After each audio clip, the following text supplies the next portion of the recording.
happened here?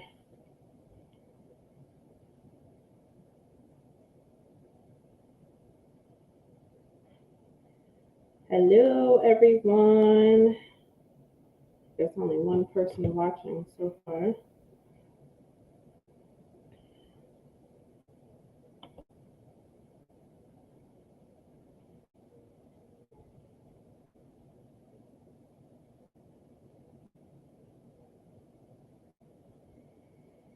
Okay.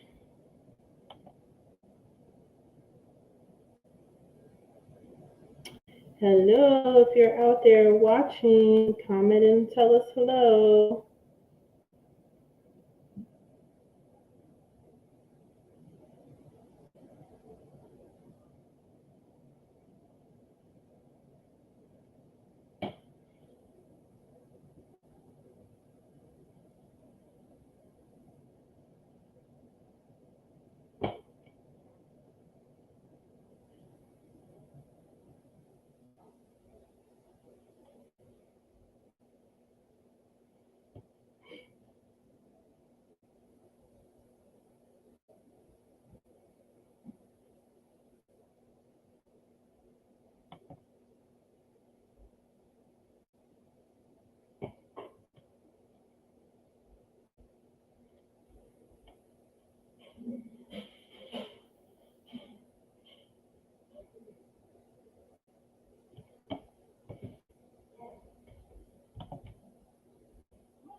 Hey, Bree. Excuse us. Looks like we're having a little bit of technical difficulty. I think Lena might have got kicked out or something. So just waiting for her to return.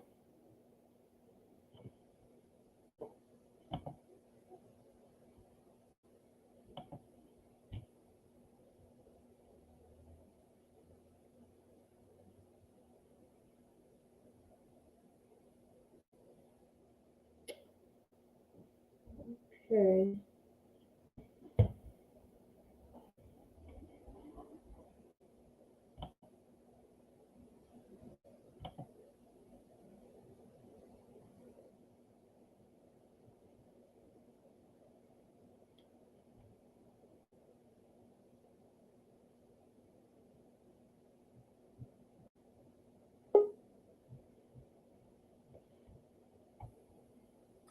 I'm here. There you go. Background's not going to work because it's just messing up. So it's not going to work. So, What was it? The laptop? you said what? So it was your laptop? Yeah, I mean, just with the lighting and everything, it's just acting up. So we're not going to do it. Okay. All right. So we're live. Oh, hello. Right. The live started about 4 minutes ago. I was like, I looked up, I was like, where'd she go?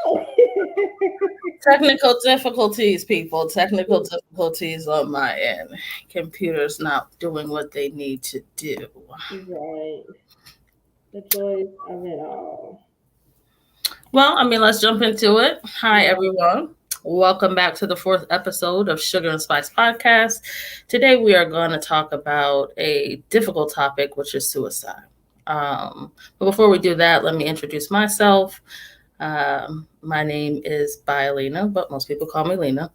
I'm a licensed clinical mental health counselor, a clinical certified military counselor, a hypnotherapist, and I am the founder and owner of Limitless Counseling, which is a mental health practice which provides telehealth therapy here in North Carolina, soon to be in Vermont, Virginia, and South Carolina and Tennessee. Yes, honey. And I am me. Everybody calls me. I am a social worker, a life coach, and also a certified suicide mental health first aid person. I am also the owner of Azure Wells Community Connections, which is a health and wellness business that encompasses both mental health and physical health services. Mhm. So before we dive in, we just want to give our typical disclaimer. We are here to discuss topics that a lot of people feel uncomfortable talking about, to help give education, knowledge, have fun. But whatever you learn here and whatever you choose to do with that information, we are not legally responsible for what you do with the information you hear on this show. Okay, so just got to put that out there before we dive into the topic. So today we're diving inside suicide. Um, so, suicide. If you think about suicide, what is suicide to you? Right? We hear it all the time, but do you really know like what suicide is? So, Mhm. according to the National Institute of Mental Health, suicide is when a person harms themselves with the goal of ending their life, and they die as a result. So you may have heard people say that someone died by suicide. We try to say died by suicide versus committed suicide, but you can hear both of them. Okay, what is a suicide attempt? Of course, kind of similar to what we just talked about, which is a suicide is an attempt when someone harms themselves with the goal to end their life, but for some reason they do not um, die. And some of the terms that we talk about, like I just said, is committing suicide, successful suicide, or failed suicide when referring to someone's attempt to take their life by suicide because it has that negative meaning surrounding it. Recently there's been a lot in the news about um, different kind of cases of people committing suicide. Not too far back, there was a 15-year-old boy who died by suicide after jumping from the balcony on a cruise ship Mm. um, with his family.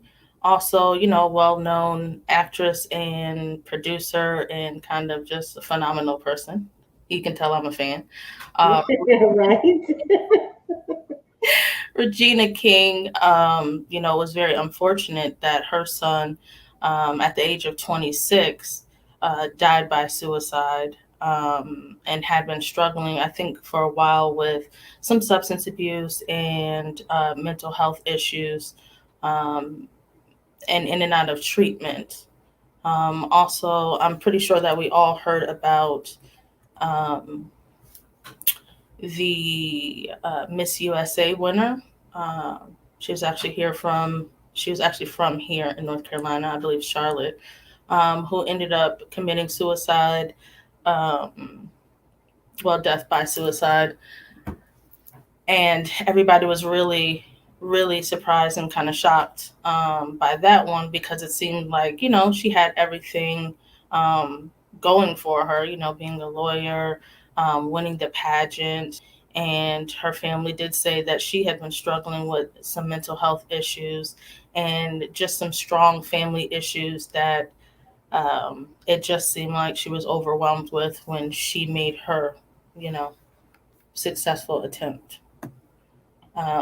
Since then, there's been, a lot of other people that we've seen in the news, probably people that we know in our own personal lives during the pandemic, and we're still technically in the pandemic. It just feels maybe like a little less intense at this point. But there's been a very strong increase in adolescent suicide attempts and death by suicide with adolescents, the college population, young adults, and just overall with people, even adults at this point. So it's really something that is universal. People deal with suicidal thoughts and suicidal ideation. It doesn't matter, what economical status, race, or culture you're from. A lot of people struggle with this. Absolutely. We definitely hear about it and see it a lot more. And I think a part of that too may be because of social media has such a wide presence these days So it definitely gives us more access other than the news to hear about a lot of these cases. So why are we seeing so much of these? Um, a news article talked about just about 75. Oh, okay. Sorry, I just got distracted by one of the comments. Mr. Sean Herrera said, I don't feel sorry for people that commit suicide.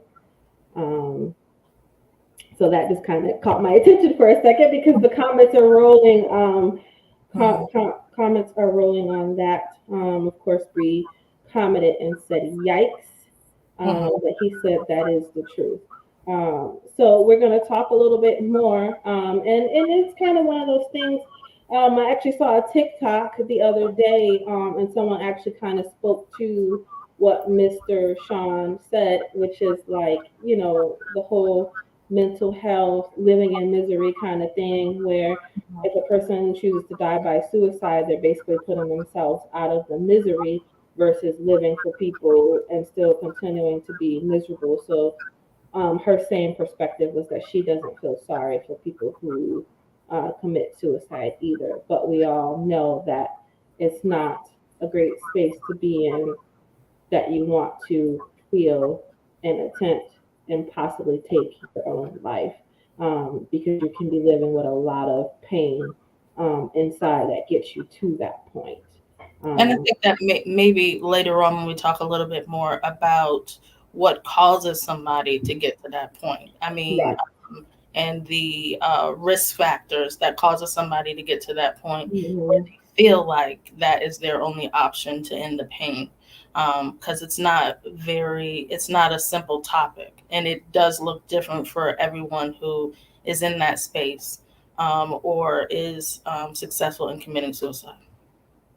Absolutely. Um, so going back to where I was getting ready to dive into, which is, some of the cases that we are seeing a little bit more often, particular across high schools.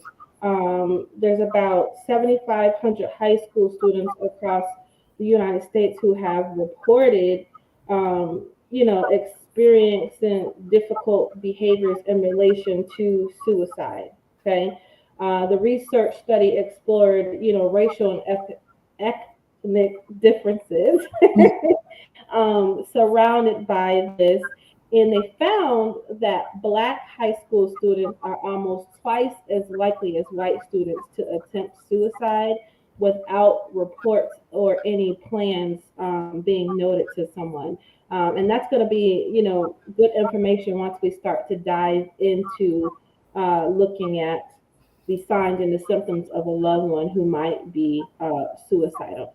But some of the reasons that they did address is being bullied online, feeling sad or hopeless, sexual violence, smoking cigarettes, and misuse of opioids and drugs. So those are just some of the reasons why we're seeing so much of these. And it also goes back to my thing of saying, with social media being so high in presence these days.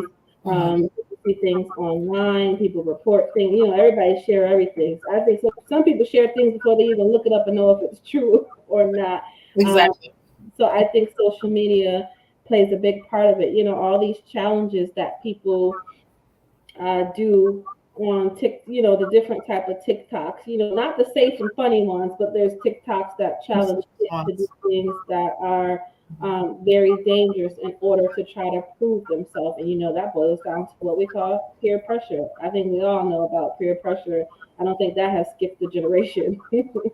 No, I also would like to point out that, a lot of whether it is suicide or just violent crimes overall, whether it's domestic violence, murders, suicide, a lot of cases involve alcohol. Because I know you said like opiates, drugs, but I think that some Hmm. people don't realize that a significant amount of these successful attempts happen when alcohol are involved. Right. Is that what we call that liquid courage? Mm-hmm. Right. Okay, so I would definitely like to continue on the track of breaking it up a little bit before we keep diving into a lot of the statistics. So I'm interested if there is anyone who is watching who has either attempted to commit suicide, or lost a loved one or had a loved one, attempt suicide, and they would like to either come online and share, or comment in the comments to tell us your thoughts on some of the questions we may have.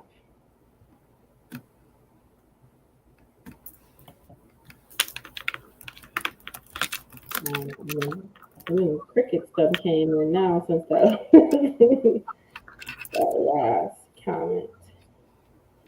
Mr. Sean, are you still there? We're definitely interested in hearing more about your thoughts in regards to suicide if you're still present with us.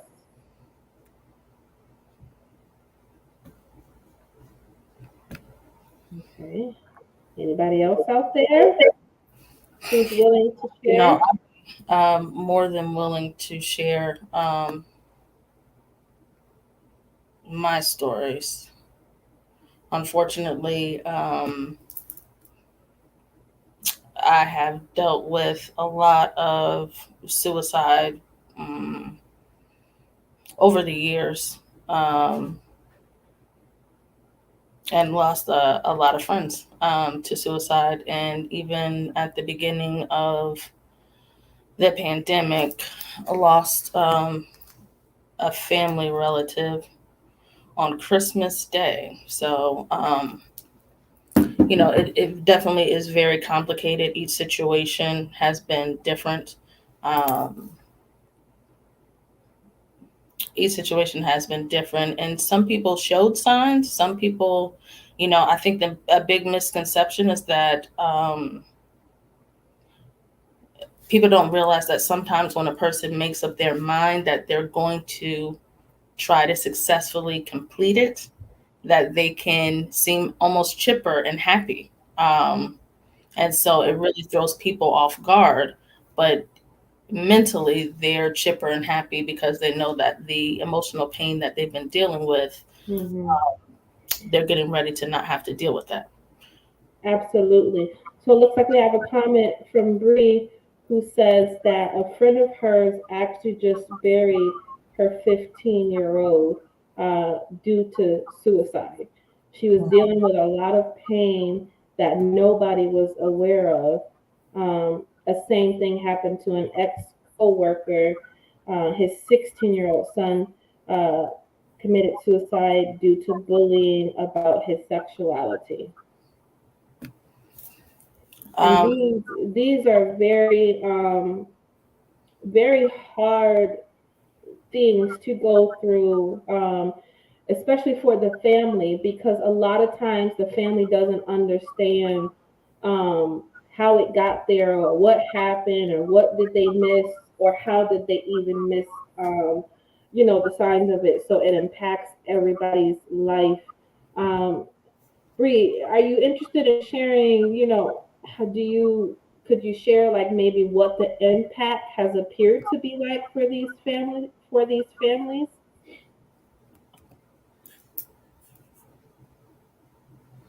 I'm just going to put the information for the National Suicide Prevention line in the chat.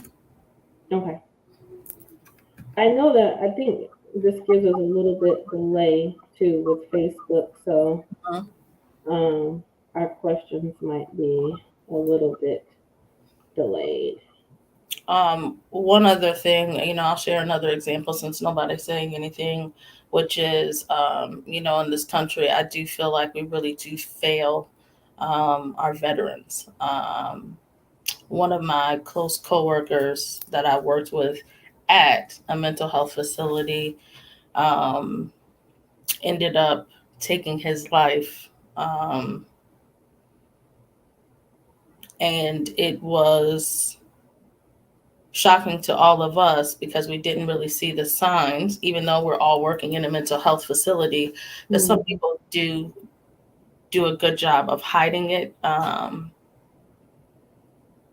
And there were different factors involved with that, like him and his wife having issues. I think he Right. relapsed, and then um, him relapsing, and to a certain point where it affected, maybe some of his job performance, where some of the coworkers didn't notice it, but administration noticed it, and then he was let go.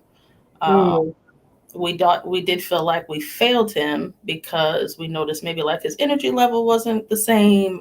He wasn't as smiley and joking, but um, it was definitely a hard situation to deal with for us as a facility, and definitely for his family. But he was one of the people that could put on a great front at work, but by the time he got home, his family definitely had to deal with something completely different. Right. Okay. So Bree responded and said, so for my friend, she is dealing with a lot of guilt and confusion as to how she missed the signs. Her daughter was always chipper, smiling, never really vented about anything major. So she's dealing with wondering if she should have inquired more about how she was feeling.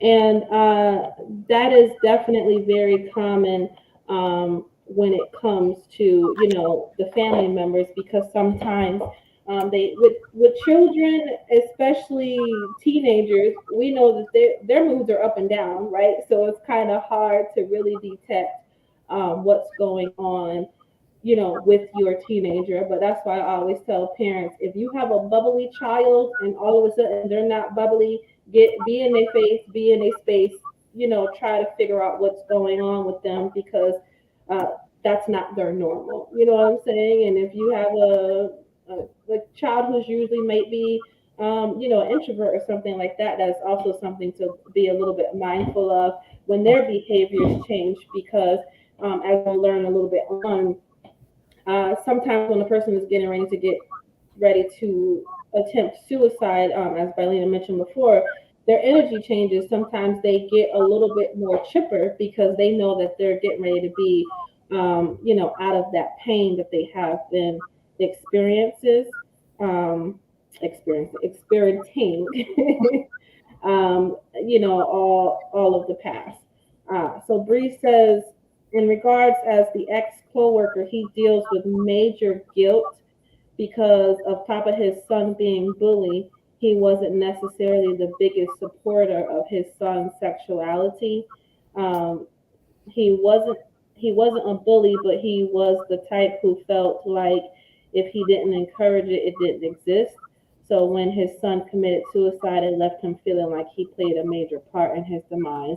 Right. Okay. And that makes sense because I think generally sometimes a parent can hold guilt anyways when it comes to those type of situations, but especially if we have that out of sight out of mind kind of thing, and it ends in the type of way that it did, it definitely makes sense. And we will definitely agree, if you are in touch with these people, I think grief counseling is probably something um, that they both should probably seek to try to work through these things, because it is going to be a lifelong struggle Yeah. um, for that. Um, I would also like to point out that, um, there are certain populations that are more likely to struggle with suicidal thoughts and ideation, and anybody struggling with their sexuality or gender identity are at a high risk, mhm. and one of the populations that are probably at the highest risk to die by suicide. Right. And it happens when you least expect it. Like, I have a personal story in which it was before I really got my education and my training and really having a full understanding of all of the dynamics when it comes to suicide. And it was actually someone that I was dating, and it was long distance dating at that. So that's 10 times even more harder to to pick up on a person. And when her behaviors first started to change, I was just like, whoa, wait a minute. But then she started to threaten suicide. if I separated myself from the situation. So I stayed tied to her for a while because of the suicide attempts. And then unfortunately, her behavior got a little bit crazy to the point that it was impacting my job and my home life that I had to make the decision to separate. And she did attempt suicide. She took 25 pills. But luckily, I had her daughter's contact in my phone, who was 19, and I was able to call her daughter, and they were able to get her to the hospital to pump her stomach. I think at that point in my life, suicide became a real thing for me. In addition to mental health, because you never want to be in a position where someone, quote unquote, attempts suicide because you're breaking off a relationship. Clearly, her mental health was not well.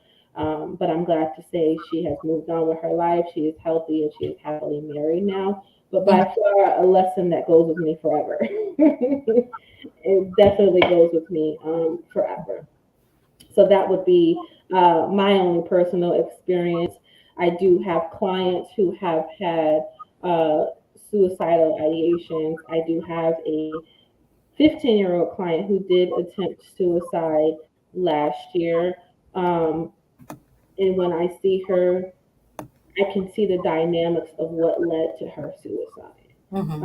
And I think that's one of the big reasons why I choose to work more with youth than adults, Mm-hmm. um, because they're younger. And a lot of times when I'm working with the youth, I'm working with the whole entire family. Mm-hmm. For me, it's a bigger fulfillment than working with an adult who has issues. Although I work with adults too, they're just not suicidal, thank God. I wanted to add to that a little bit because, Yeah. in my experiences of working in the mental health hospitals here in Raleigh, Hmm. I worked in a couple of them. I think that, sometimes parents of smaller children don't realize that they can be at risk. Uh, Mm. Definitely, we definitely had some very young kids. We have a latency unit at the hospital, so that's kind of like, I don't know. I think the probably like the youngest client I saw in there was 4. Oh wow. Um, and even then, a lot of them, either have psychotic symptoms or they came in for aggressive, violent behavior. But there were a lot of children that were attempting to commit suicide, in some very serious and intense ways. Which, some of that was due to the structure of the home that they were in, and some Mm. of that was due to the severe mental health issues that were passed down from their parents. But it can be intense even at a young age. Some of it was due to bullying too.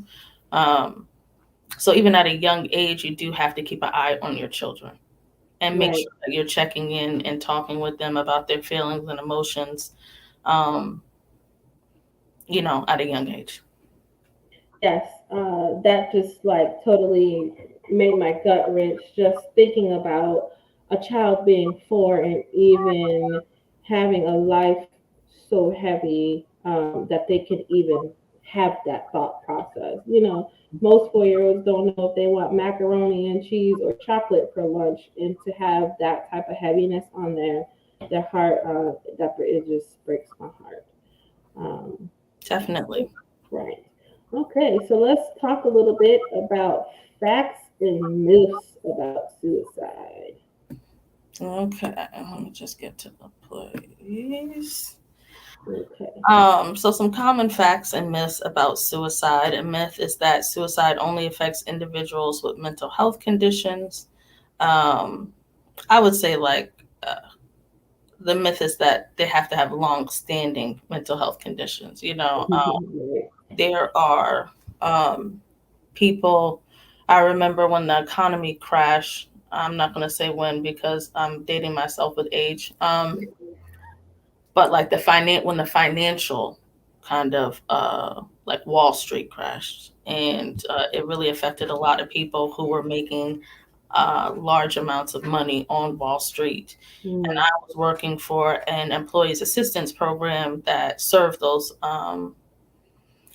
clients. And it was, even though most of these clients weren't struggling with mental health symptoms, just that dramatic change of not being able to afford their life, Mm. not being able to support the people that they were supporting in their life, having kids in college, having parents that they were supporting, and then boom, all of that was gone, made a lot of people suicidal that had never had dealt with mental health before. Mm-hmm. Right. Right. So it's not like, people feel like, it's only the people that have been dealing with depression or anxiety or something like that for their whole life that get to that point. And that's not necessarily true. A lot of times it can be situational and it pops into somebody's mind and they act on it. And then, that's how it can happen. Another myth is once an individual is suicidal, he or she will always remain suicidal. Which is completely untrue. Working with clients, we always kind of talk to them about the fact that it can feel so intense in the moment, but you never know how you're going to feel sometimes in 24 hours, or a week or a month. It can subside. Sometimes people feel that way for long periods of time. But, it's not something that, is always remains there.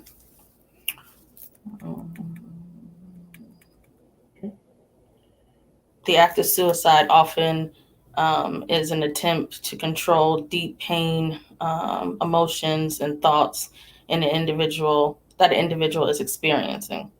Once this dissipates, so will the suicidal ideation. While suicidal thoughts can return, they are not permanent. People call it cliche, but they say that's a permanent solution to a temporary problem. But if you really think about it, it does make sense. And normally it is. What's another myth? Most suicides happen suddenly without warning. We're going to talk about, I guess, warning signs a little bit more, but there's a lot of warning signs that usually happen with change in behavior,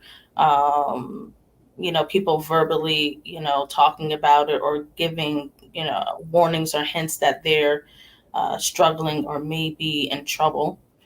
But we will go more in depth later on with that. Another myth is people who die by suicide are selfish and take the easy way out.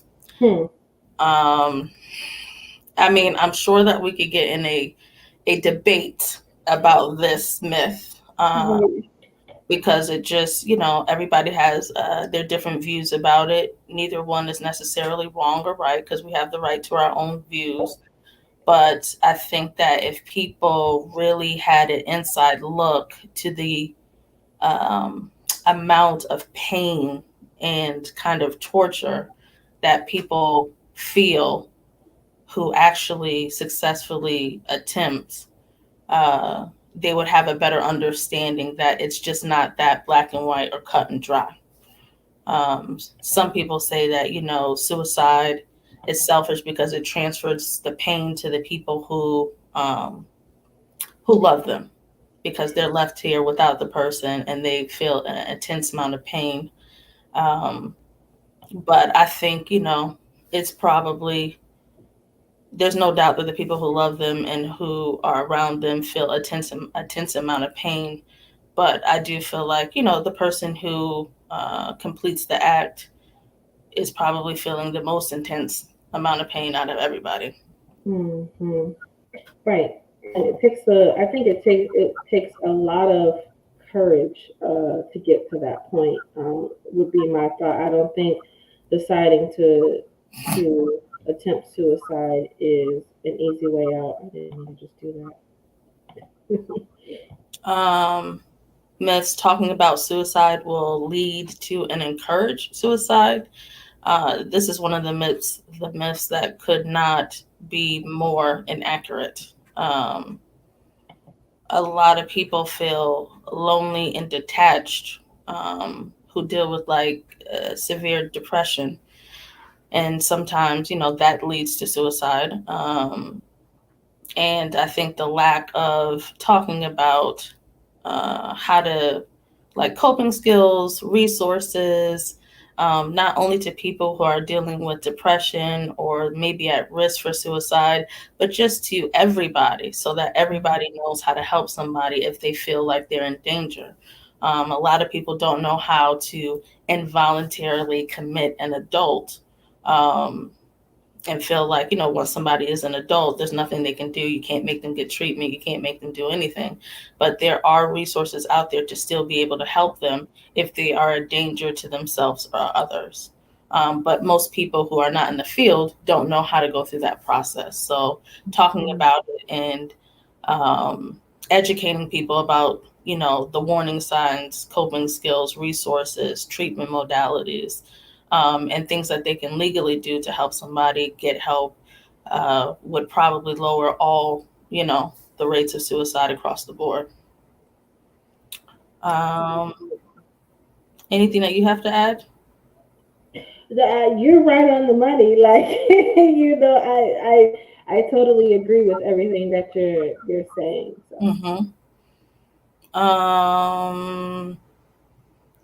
Also, one thing is like, what contributes to a lot of people being underserved when they have mental health issues or just going through a hard time, need help, suicidal. It's just the stigma associated with anything that has to do with mental health, with showing any type of weakness sometimes in our society. Being able to talk about if you're feeling suicidal. I mean, there's definitely, we know as professionals, different levels that help you rate the risk of somebody. Because just because somebody has a fleeting thought of suicide does not mean that they're going to complete it. And we'll go through a little bit more of that later. But, just cutting down the stigma overall would help, cut down the rates of people who died by suicide.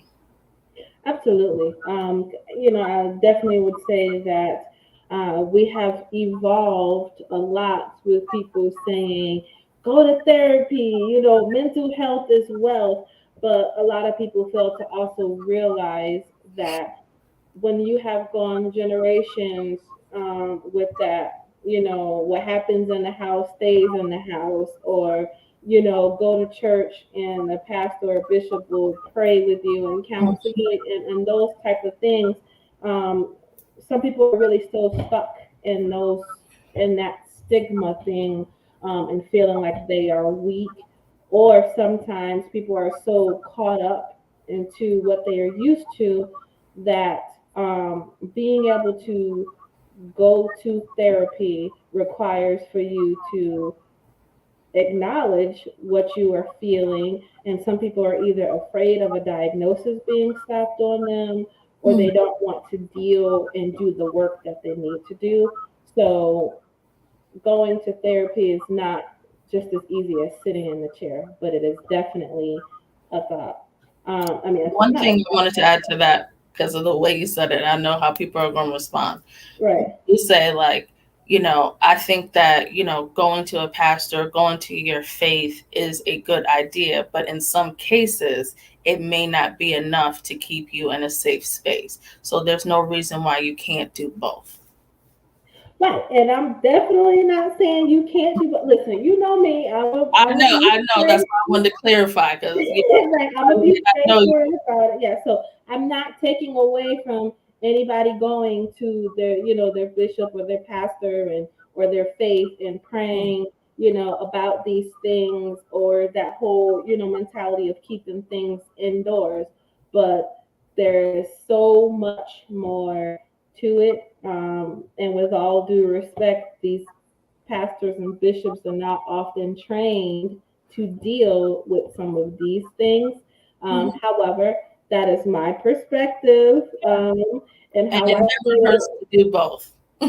Right, I that is my perspective and how I feel. But that's why we here, and that's why we sugar and spice, because I'm gonna give it to you, how how I feel. Not to ruffle anybody's feathers, but it is what it is. No, but you are making a valid point, because Right. especially a lot of people, and I know you hear it because I hear it a lot too, is like a lot of people they may have been suffering for years, years, or even most of their life.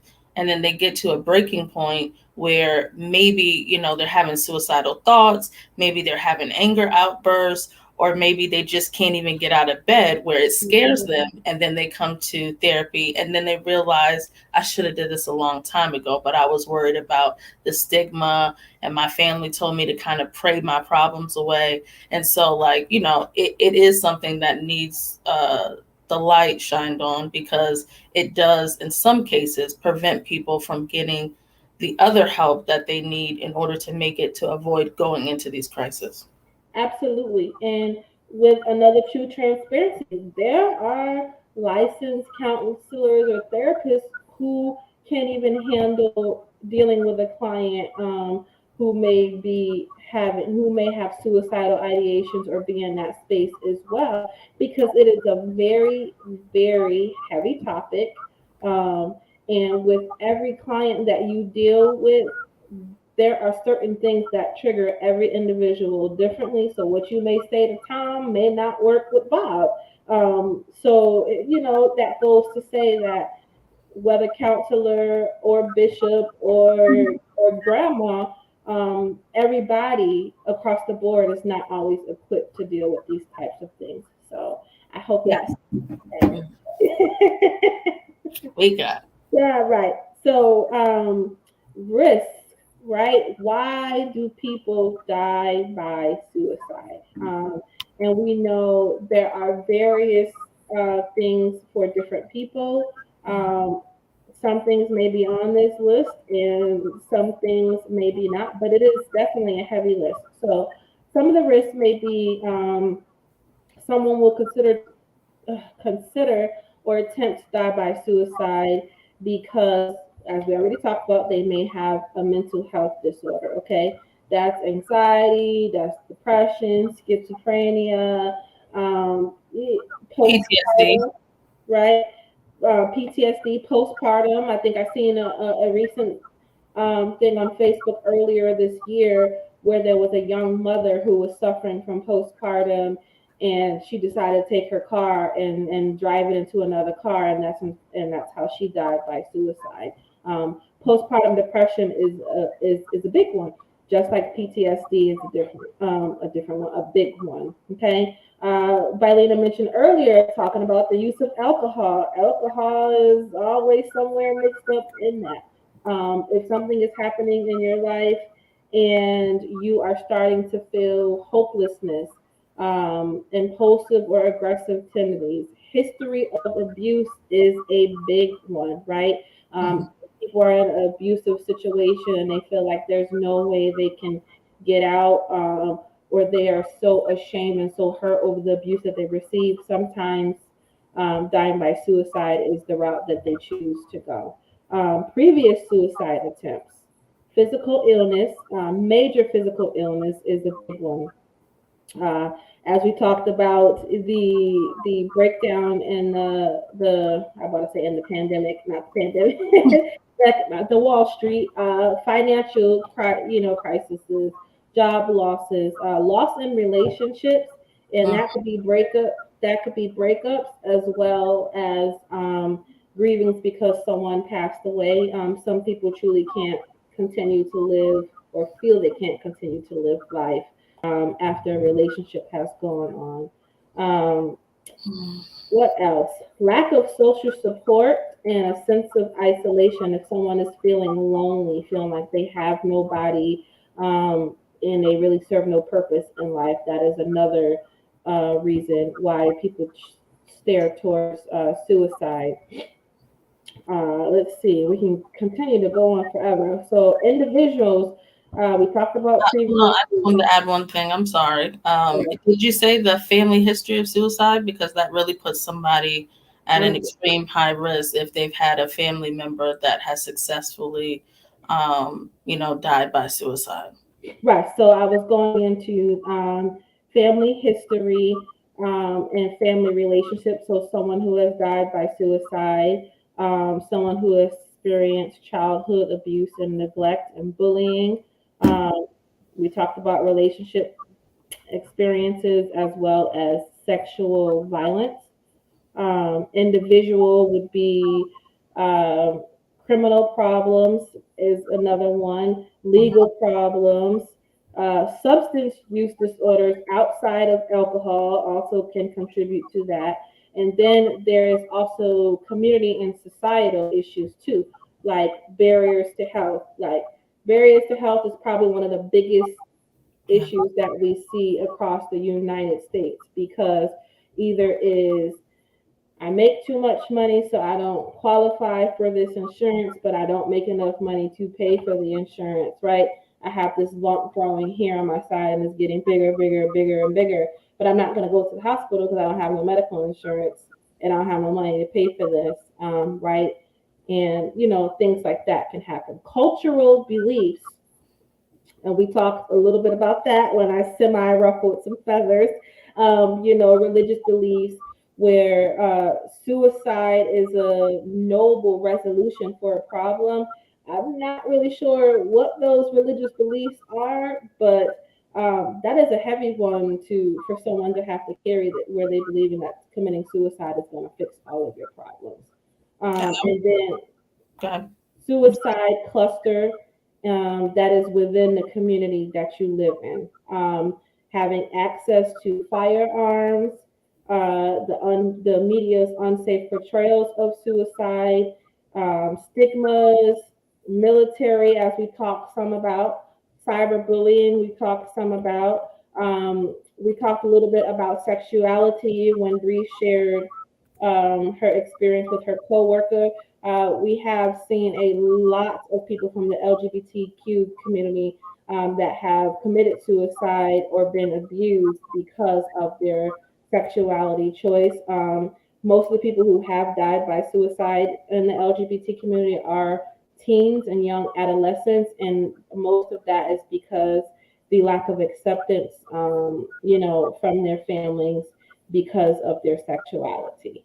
Um, so yeah, I think that about sums up the short version of the risk because we could continue to go on and on.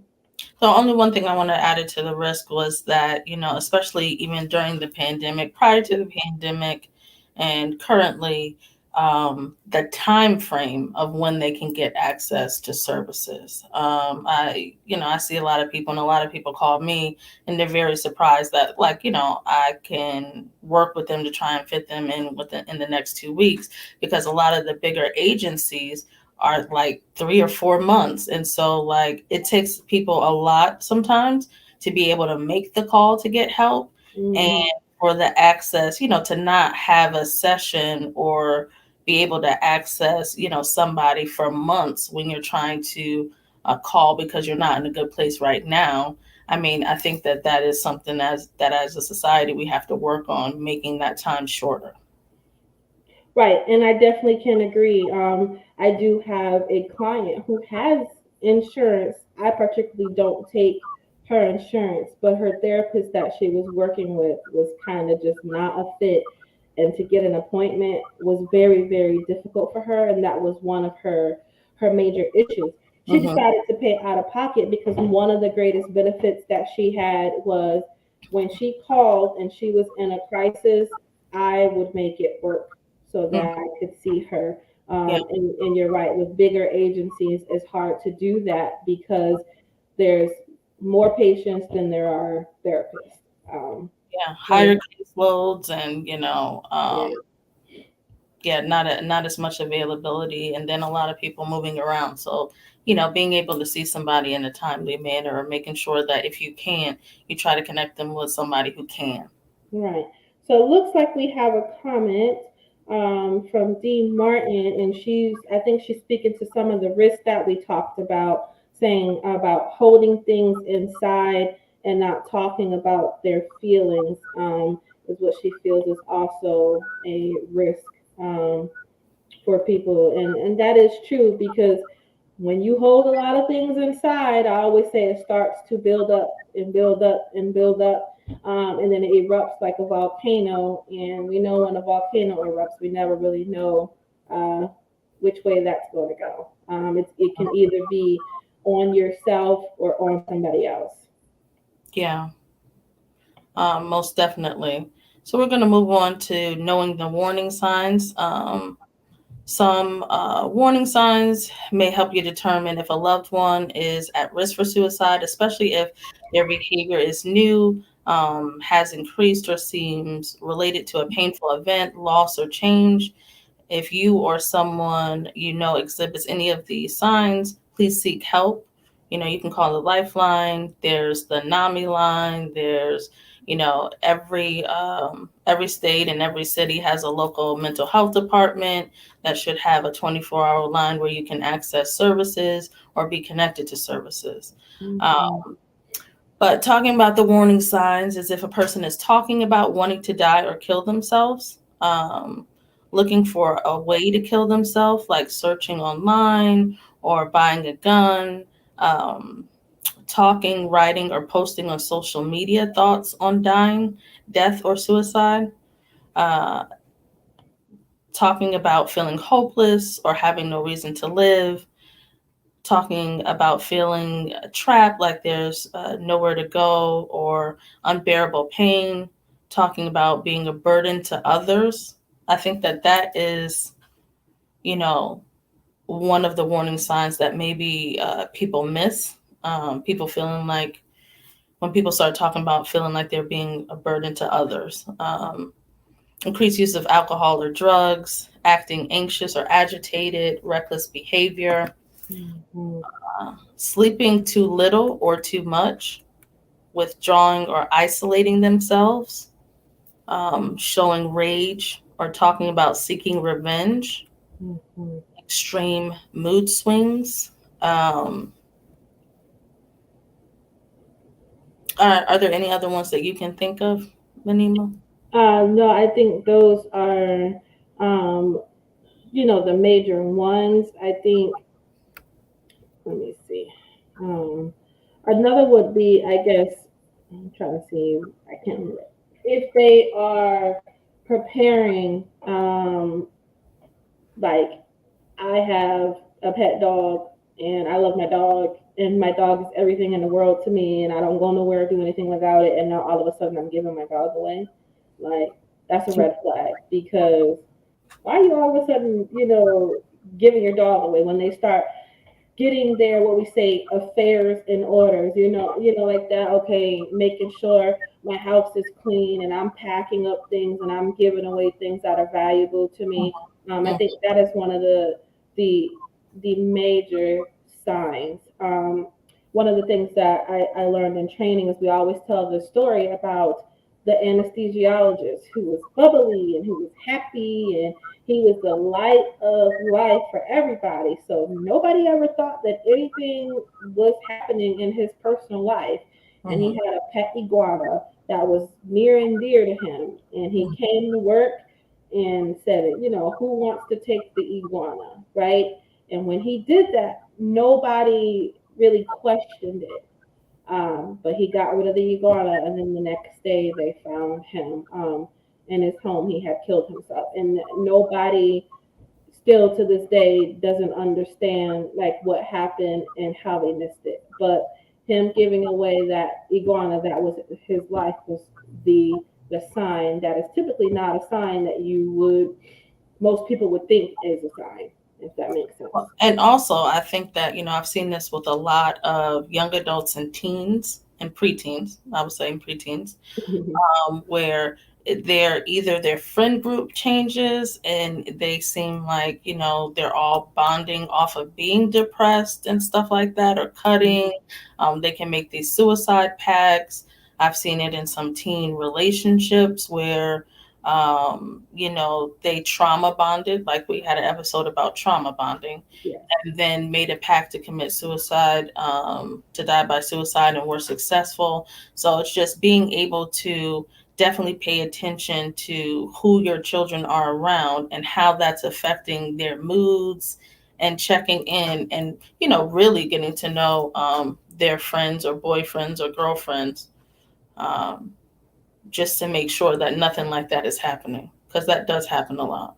Absolutely, and I think that is one of the things that we talk about in almost every episode, right? Just knowing who your kids are around and what they are doing, because that whole "it takes a village" is not the same as it was before, and these kids are out here doing all kinds of things Yeah. that you wouldn't even think, just because supervision is different. And it's hard, working full time and trying to take care of a kid, but you have to stay uh, connected some way. So, how to help someone if they are actively suicidal, okay? Actively suicidal and saying, I want to harm myself, I have a plan to harm myself. Um, these are ways that you can help. So, tell them that you care about them, okay? Do not judge them, do not bash them, don't even offer them any heavy questions at that moment in time, because you don't want to overwhelm them and frustrate them any more than they are. Okay, express empathy. One of the things that we teach everybody is when you are not sure what to say to someone in a situation, whether suicidal, is "I am sorry you are feeling this way." Okay?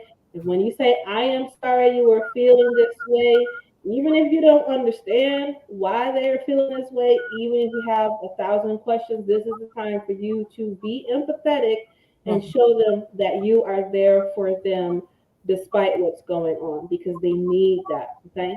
Mhm. Do not leave them alone. Stay with them until someone else can come and be with them, until, emergency crew comes or something like that. Do not leave them alone, and give them the time and the space to be able to go through with what they would like to do. Okay.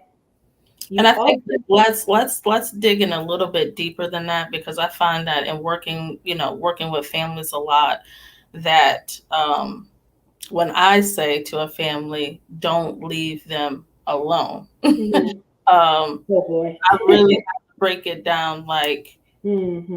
no closed doors. Don't let them physically out of your sight, because Right. at if you're at home and you're with your child, even though you're really extremely concerned, if somebody says like, "Well, I have to go to the bathroom, I'll be right back," it's instinctually sometimes to be like, "Okay," and it's like, no, do not let them out of your sight, because Right. it only takes a couple of seconds. Absolutely. Yeah, so keep them definitely in your sight. Now, here's the thing: when it comes to calling someone, do not just act, right? This is the time where you conduct yourself like the ball is in their court, because you don't want them to feel like you're trying to overpower them or take control of them or any of those kind of things. So you ask them, is there someone you would like for me to call to help, right? I think we can use some extra help. Is it okay if I call such and such, your mom, the police, crisis prevention or whatever? Because you don't want to do any act that's going to make them upset and irrational, and then it's just going to all go haywire, because you never know the extent of the mindset that the person is in. So you have to remember at that time that you need to keep yourself safe as well as keeping them safe. So that's very, very important. Um, I'm also, sorry. I'm sorry I keep interrupting you, but I just want to add a piggyback onto that, oh yeah, go ahead. which is that, in the case of parents, um, having, I'm not going to date myself, but, having worked in mental health for a couple of decades or Mm-hmm. maybe more anyway, do not let ego Mm, become a part of what keeps you from accessing the person that your child wants to speak to, because a lot of times it is not you. And so absolutely. I feel like sometimes it kicks in where the parents want them to talk directly to them, because they don't want other people to know that their family is in crisis. And so that is a dangerous game to play. If you ask them who they want to speak to, allow them to speak to that person. Right, and that was the next one that I was going into. That asking them also, if there's another family member, a friend, or a therapist that they want to speak to, because truthfully, a lot of times in those cases, especially when it's a child parent situation, you're not the one that they want to talk to. Because if you were the one that they wanted to talk to, you probably would have had a little bit more awareness about what's happening with them, and how you may have gotten to the point that you had gotten to. At this moment in time, you are definitely all hands on being empathetic and supportive, and save all your egos and questions and judgment for later on. If the person is at an immediate safety risk, we all know 911 is your route to go. But I'm going to continue on and talk about a little bit more about what not to do, right? We talked about not being ego. We talked about not judging, not making them feel, bad or wrong at that moment in time. So you don't want them to have no guilt. You don't want them to do. You don't want to do any threatening, right? Do not threaten. Do not do that thing that we all know to do. Well, if you kill yourself, I'm gonna miss you, and you're gonna leave me so sad. They don't give a about what you're going to do when they're gone, because right now it's about them. It's about how they're feeling, and they do not want to feel it anymore. So anything of that sort about how you're going to feel when they're gone, it's not going. Don't do that, because you're just going to irritate them even more. Okay, talk less and listen more is the best route to go. Um, and that will be what my recommendations. Lena, do you have anything else to add to that? I will say, in some cultures, in some families, when they get scared or concerned, it comes out in aggression and violence. Mm, Some cases, people have maybe walked in and children were, making attempts, and instead of being supportive, they got hit. And so I think that it is important to remember, um, even though, that's not a healthy way to deal with a situation like this, or really any situation.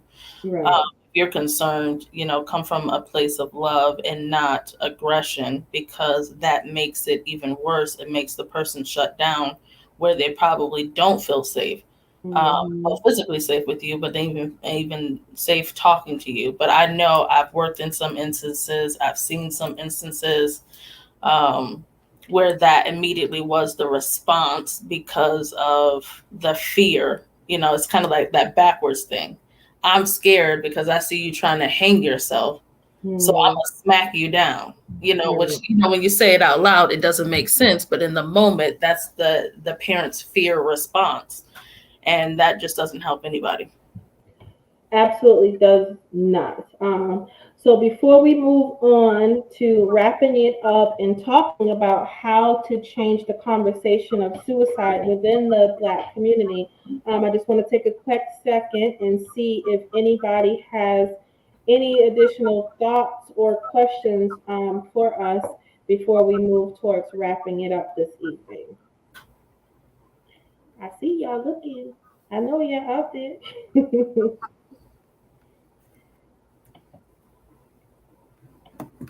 Anything? Anybody? We got the quiet people tonight. Okay. Well, so we're Honey, gonna go. I'm Huh? sorry. I Oh was no, just, you said we're gonna move on just to talk about changing the conversation about suicide in the Black community. So for me, I'm going to say again probably some things that are going to ruffle feathers.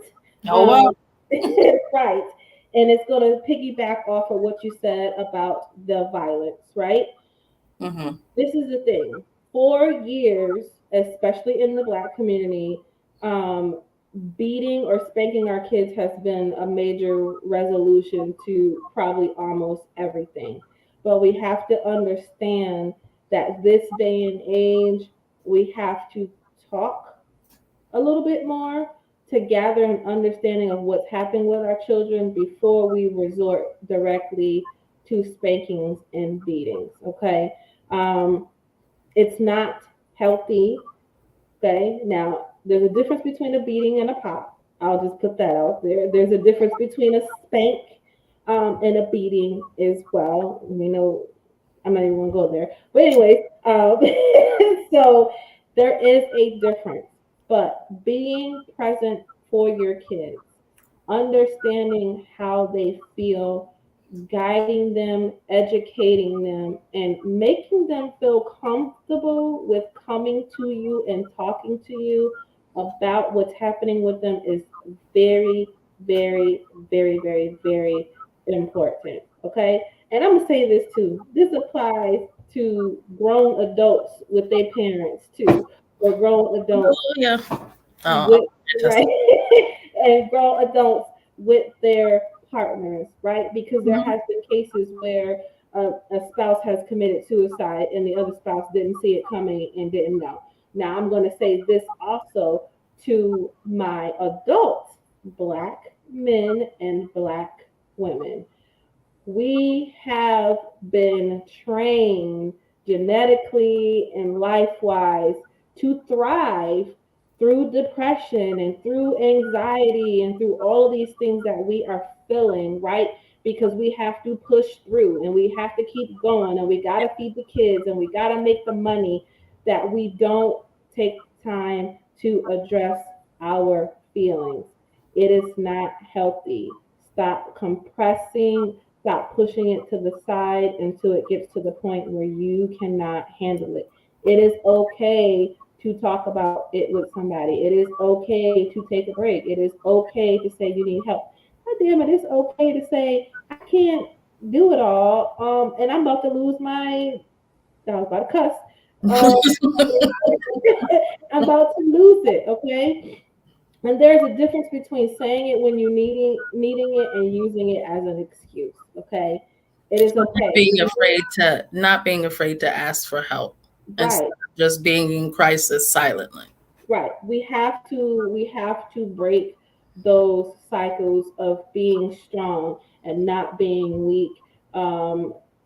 Because it's going to keep us in this. And it's not healthy because guess what? Black people are dying the most from heart attack and stroke. And you know what the number one cause of that is? Stress. Stress Mm. and fried chicken. So, Pork chops. right, right. So that would be my contribution to, changing the conversation about suicide in the black community because it's there and it exists. And we definitely, you have people who are there to support you. You can always send a message to our page as well if you need guidance. The suicide prevention line information is also there. But please talk about it. Well, I Lena? would say that, and I'm talking to all minorities because in working with, I've worked with across the spectrum, all different type of minorities and all different type of people. And I feel like, a lot of people are going through the same things and it looks differently.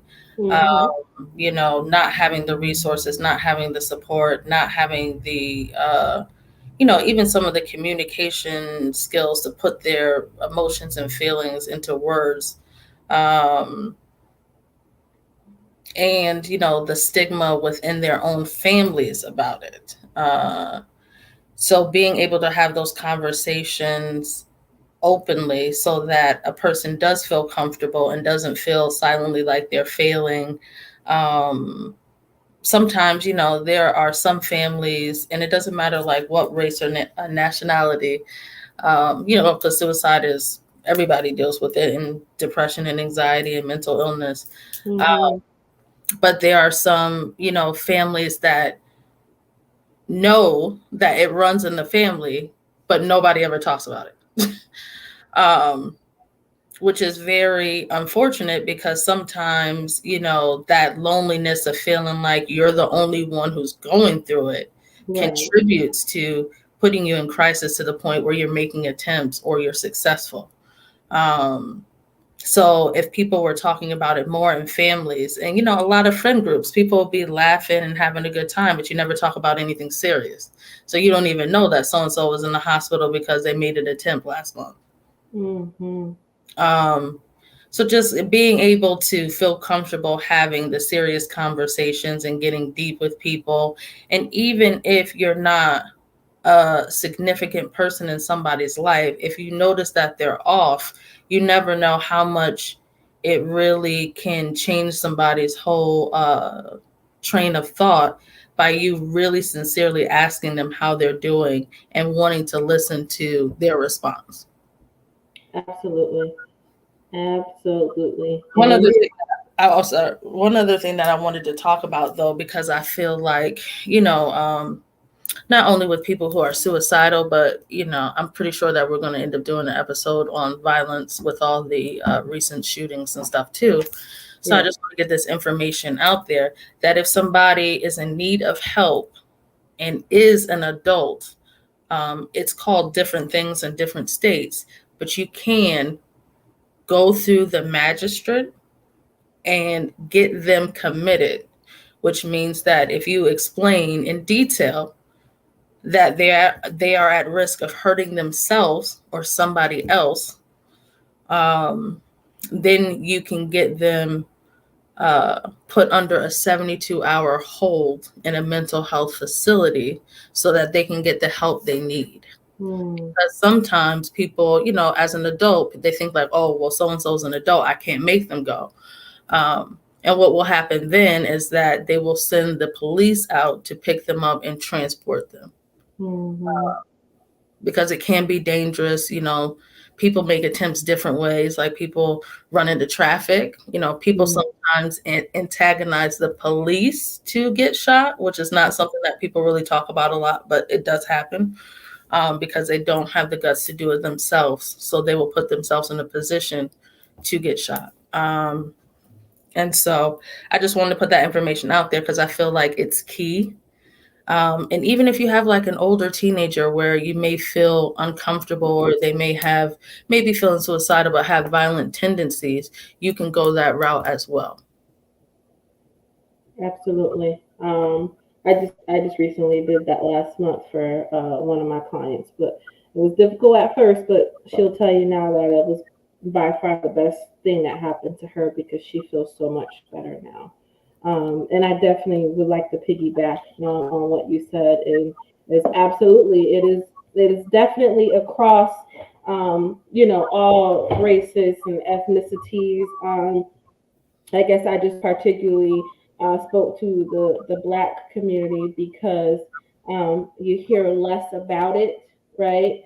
But then the cases are so high. But definitely for everything that I said, definitely would apply to other people as well. And I think that, everybody should know that besides calling 911, you can also physically bring somebody to the emergency room. Every area has or should have, like the bigger cities or bigger suburbs should have, besides the hospitals, a 24-hour kind of mental health crisis center. Here in Wake County and Raleigh, we have a couple of different options that you can go to. Or if there's a mental health hospital, you can always bring them directly in there. Right. But and so, and one other thing, I'm sorry.